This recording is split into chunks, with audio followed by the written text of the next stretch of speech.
What is going on, guys? It's the Mad Dragon. The Six Nations is getting ever closer. We've already done the preview video for the Wales-Ireland game. You can go check that one out after this one. This one is going to be about England versus Scotland, the Calcutta Cup. Going to be a really exciting game. If you've never seen these preview videos before, it's where we run through the official teams that have been announced are going to be taking part in this game, who we think some good picks, some bad picks, maybe go over some team tactics we think might be implemented, and then finally give a score prediction at the end. If you enjoy this style of content, make sure to leave the video a like and subscribe to the channel, because there's going to be a bunch of Six Nations videos going on over the next few weeks. And as always, make sure to drop down in the comment section your own thoughts on the team, because it's nice to see what other people have to say. So, starting out then with the home team, England. Now, this game, the Calcutta Cup. Now, looking back at the results, it seems like England haven't actually won this fixture for quite a while. I think it goes back to about 2017, 2018, there was the last time they actually won this one. Of course, there was that infamous draw that we had a couple of years back. But Scotland, over the last few years, have been taking this one in. So England will be wanting to try and take this one. They're playing at home. They've got the home advantage. First game under the new management team. How will they fare? Let's check out the team that's been announced for this one then. It's sort of what I expected from that squad announcement. There is an energy of the old team about them, with the sprinkling of new players in, which I quite like. I quite think they've gone down the right angle for this one. So starting off in this front row, Ellis Genge comes in as the vice-captain, Jamie George and Kyle Sinclair alongside. Now, Jamie George actually got announced that he had an injury and wasn't going to be in it. And then he sort of came back from his injuries, managed to recover, straight back in starting game. So nice to see him in this starting row. And that's probably the front row you would want, I would expect. I think that's probably the number one front row for me at the minute in terms of England. Genge, George, Sinclair. Maybe some people would want someone like Luke Cowan-Dickie over Jamie George. I'm not sure. I'll leave that up to you guys. But for me, I think that's a pretty solid front row for England. Lock department, Maro Itoje goes in alongside Ollie Chesham, getting the shout ahead of Johnny Hill or Ezekwe. So looking forward to see Ollie Chesham get a good crack at this game. Hopefully have a good amount of game time in. Maro Itoje, I imagine, will be on for the entirety of the game. He does like his full 80 minutes, but very good in the line-out department. Back row, mixing up a bit here. Lewis Ludlam coming in, starting in that number 6 shirt. Ben Curry at 7 and Alex Dornbrandt at 8. Now, this is a bit of a newer back sort of row for us now, because we've seen in the past, we've seen people like Sam Simmons, Courtney Laws, Tom Curry, Sam Underhill, all these big names facing injuries, not getting into the team. So mixing it up, and it's not necessarily the worst thing in the world. Ben Curry, I'm really looking forward to see him get into this international jersey and see him make a big impact. Lewis Ludlam's had some good games as well. So I'm looking forward to seeing him have more game time with the England team. Alex Dornbrandt also brings a really nice game style to it. A lot of people were surprised when Billy Vunipola didn't get in. I kind of feel like it's the correct call on terms of form. I personally prefer Alex Dornbrandt. I think he's such a hard runner with the ball in hand. You've got to commit men on the tackle from him. He can pick the ball up from the back of the ruck or the scrum. Just run with power. He's a fast lad as well. I think it's a good call from there at number 8. Overall, it's a bit of a newer 1 to 8, but I am liking what they've gone for here. In the halfback partnership then, Jack Van Poortvliet goes in alongside Marcus Smith. This is what I wanted to see. I said, Van Poortvliet, I want to see this lad start. I think for me, he's the number 1 choice at the minute. I would pick him over Ben Youngs. So nice to see they've gone for it. There's going to be opportunities for sniping runs in this game. I think this game could open up a little bit. I'm not sure it'll be high scoring, but I can imagine a lot of running rugby. People like Marcus Smith and Poortvliet working together. I think it's a really nice move. In the centre partnership, Owen Farrell, the captain, getting in that inside centre shirt with Joe Marchant on the outside. I did wonder how they were going to do that, this centre partnership. Were they going to just chuck Owen Farrell at fly half, where he's been playing very well recently? Do they keep him on that inside centre? Who do they pair him with? Tuolagi, Ollie Lawrence. They've gone for Joe Marchant. I think that's a nice element of speed. He can also be moved out onto the wing if you really need him to. Looking forward to see how they switch it back up. For me personally, I quite liked what England used to do a few years back with the way they used to do their style of kicking over the top, having 2 sort of fly halves on the team, pinning teams back and then using your own defence, getting those jackal penalties. I thought that worked well for them. They moved away from that in the last sort of 12, 18 months. So I sort of hope they move back towards that a little bit. In terms of the back 3 then, Ollie Hassel-Collins gets the shout on the left wing. That was a bit surprising to me, but nice to see him there. Max Malin's on that right wing, and then Freddie Stewart, who to me is just locking out that fullback shirt. I don't think there's anyone that starts ahead of him. So this is quite a refreshing England team across the board. They've kept the main skeleton of the team. They've still got all those higher capped big boys you're so used to seeing play every game. They've kept the same sort of team setup of having Owen Farrell in that inside centre alongside a fly half, but just adding in these new elements. Lower cap players, new energy, young lads. I think it's a nice move. In terms of the replacements, then we have Jack Walker alongside of Mako Vunipola and Dan Cole. Of course, we were a bit surprised to see Dan Cole back in. He's getting on in his years now. Certainly high on caps, but, you know, nice to see him in this team. I feel like I'm still more confident in that starting front row. We'll have to see how they get on. The subs bench for England, again, in the last year or so, not really made that impact in terms of the front row, so we'll have to see how they get on. In terms of the rest of the replacement forwards, then we have Ezekwe and Ben Earl, who I'm really looking forward to see get back into the team.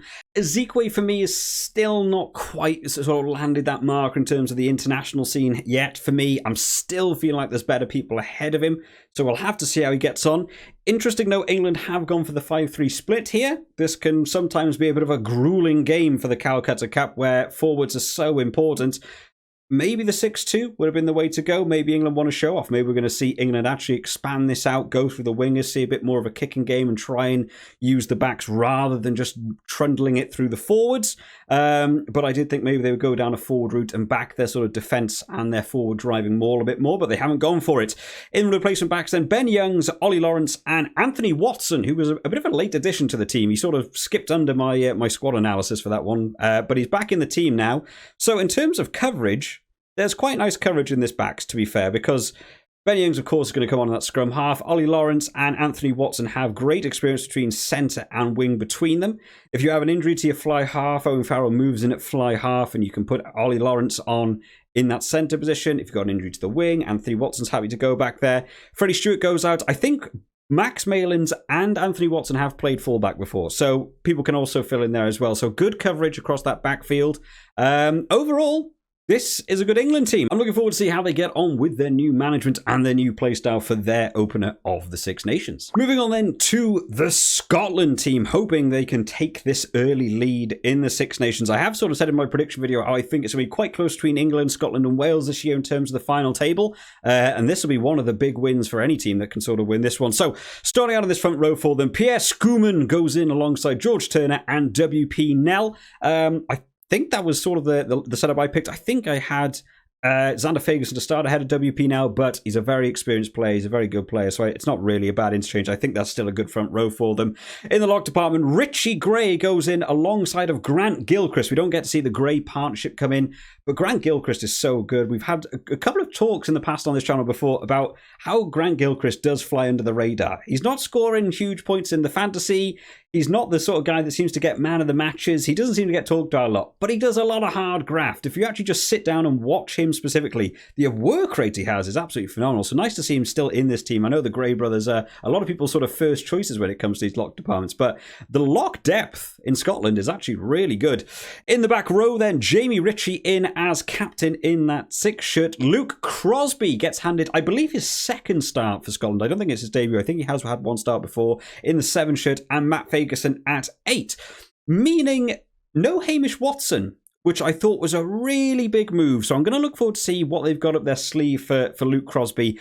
A game like this against England that do like getting involved with the forwards and just sort of one-off runners.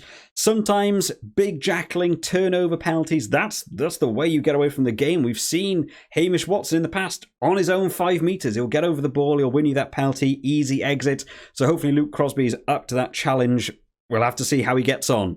In the halfback partnership, Ben White comes in alongside Finn Russell. Nice to see Ben White there. I know a lot of people would be absolutely wanting Ali Price in there. I did say in my selection video, I want to see Ben White. I want to see him getting more. He has such an energy about him. Speed from the back of the ruck, looking to go himself. Fantastic running player as well once he just finds that little gap to open up. Really nice to see him there. And having him and Finn Russell work together, that's a bit of a defensive nightmare around a ruck. You've got to have your pillars really, really aware for a lot of the game that either one of them at any point is going to do something ridiculous and just sort of sneak past you. So I like that. That'll keep the defenses on their toes. I think that's a nice partnership. In the centre partnership, Tui Pelotu goes in alongside of Hugh Jones.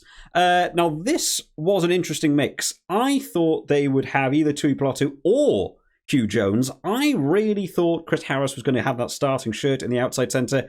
He's been so good for so long, Chris Harris. He's just showing off in every game I see him in, especially from a defensive element now. I now think of him as a defensive centre, whereas a couple of years back I just didn't have that view of him at all. And he's showing off every single game. Again, the centre partnership for England, maybe he's not going to be quite as fierce as some of the other centre partnerships they come up against in terms of running play.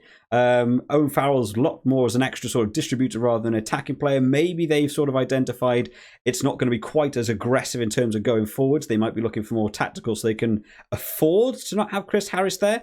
But Sione Tuipulotu has been playing very well recently at club level. Hugh Jones is your attacking threat in outside centre. Once he finds open play, Hugh Jones is away. So I think it's an interesting style they've gone for it. It seems to me to be a bit more of an attacking centre partnership here rather than they're going to be on the back foot. So I think there's a bit of intent there behind Scotland. Maybe they're going to want to be aggressive in this game. And we've sort of said this about some of the bigger teams. We talk about England, South Africa, New Zealand. Sometimes the way to beat those teams is just attack them and put them on the back foot. It might not be a bad move, to be honest. In the back three, then, Duhan van der Merwe gets that left wing shirt. Kyle Steyn taking over that right wing. Still no Darcy Graham in the team, unfortunately. And Stuart Hogg in that fullback position. Kyle Steyn, looking forward to see how he gets on. Of course, he had that fantastic debut when we first saw him come onto the pitch.